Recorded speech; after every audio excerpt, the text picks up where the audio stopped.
रात के 2 बजे थे। सड़कों पर सन्नाटा पसरा था। एक पुरानी बिल्डिंग के चौथे माले पर रिया और आदित्य रहने आए थे। दोनों कॉलेज के स्टूडेंट थे जो किराए पर नया फ्लैट ढूंढ रहे थे। बिल्डिंग का नाम था शांति निवास, लेकिन उसमें कभी शांति नहीं थी। पहली रात सब ठीक था, लेकिन आधी रात को रिया ने दरवाजे के पास किसी के धीरे धीरे चलने की आवाज सुनी। उसने सोचा आदित्य उठा है, लेकिन जब उसने देखा, आदित्य तो गहरी नींद में सो रहा था।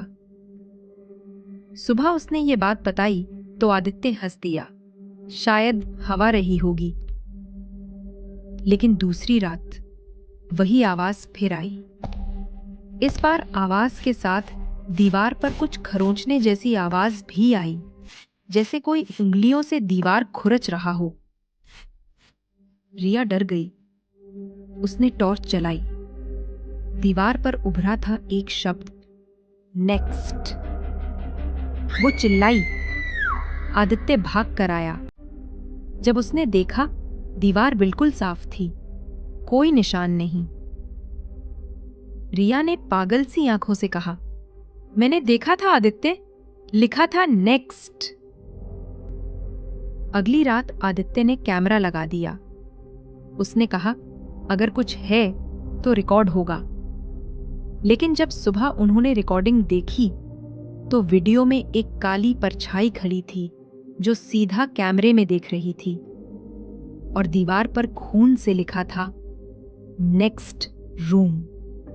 डर के मारे उन्होंने सामान बांध लिया और बाहर निकलने लगे। लेकिन जब नीचे पहुंचे तो चौकीदार ने कहा, बेटा, चौथा माला तो पिछले साल से बंद है, वहां कोई नहीं रहता।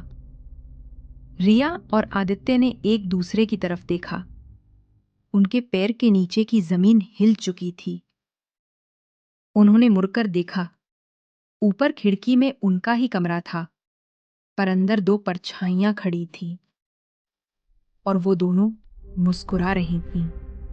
उन्होंने कार में बैठकर तेजी से भागना चाहा, पर जब उन्होंने शीशे में देखा, पीछे की सीट पर एक और रिया और आदित्य बैठे थे, लेकिन उनके चेहरे सड़े हुए, आंखें काली, और होठों से सिर्फ एक शब्द, नेक्स्ट।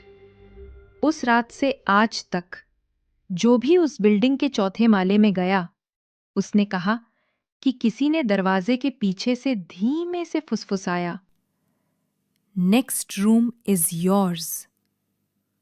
और फिर हर सुबह उस कमरे का दरवाजा खुला मिलता है।